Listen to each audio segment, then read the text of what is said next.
اعوذ باللہ من الشیطان الرجیم بسم اللہ الرحمن الرحیم السلام علیکم ورحمۃ اللہ وبرکاتہ۔ آج میں آپ سے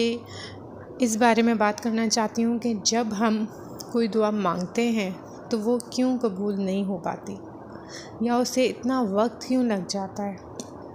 بہت بار ایسا ہوتا ہے کہ ہم اللہ سے اپنی بہت سی پریشانیوں کا ذکر کرتے ہیں اور اس کے حل ہونے کی دعا کرتے ہیں،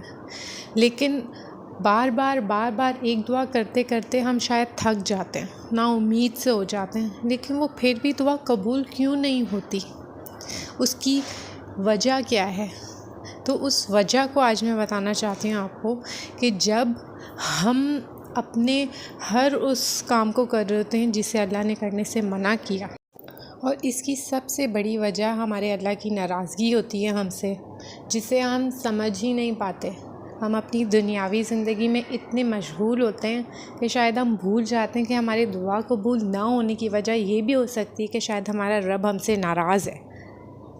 اور یہی وجہ ہے کہ ہم کسی بھی کام کو پورا نہیں کر پاتے، کسی بھی کام کو سمجھ نہیں پاتے۔ تو اللہ کی ناراضگی کو دور کرنے کے لیے صرف ایک چھوٹی سی بات کہنا چاہتی ہوں میں کہ جب ہم دنیا میں اپنے کسی عزیز کو ناراض کر دیتے ہیں تو اسے بھی منانے کی کوشش کرتے ہیں۔ یہ تو ہمارا رب ہے جس نے ہمیں صاف نشانی بتا دی کہ اگر تمہاری بات میں نہیں سن رہا، اس کا مطلب ہے کہ شاید میں تم سے ناراض ہوں۔ تو کیا اپنے رب کو منانے کے لیے آپ کے پاس اتنا وقت نہیں ہے، اور وہ بھی اپنے لیے؟ تو بس اسی کے لیے میں آپ کو ایک چیز بتاتی ہوں، آپ نے یہ ضرور کرنا ہے اور آپ کی دعا یقین مانے ضرور قبول ہوگی۔ تو آپ نے کرنا یہ ہے، صلاۃ التوبہ کے 12 نفل پڑھنے ہیں 2 رکعت کے ساتھ، ٹھیک ہے؟ جیسے ہی 2 رکعت نفل آپ پورے کر لیں گے، آپ نے 100 دفعہ استغفر اللہ پڑھنا ہے، پھر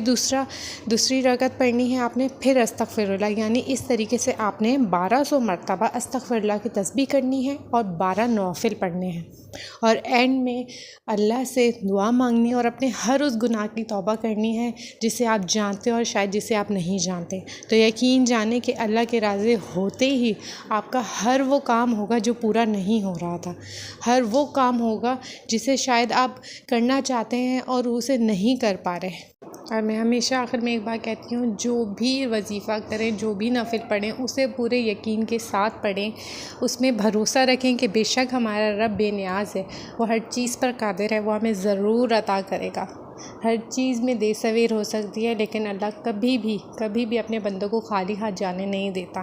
بے شک وہ بے نیاز ہے، اس سے بڑھ کر کوئی نہیں۔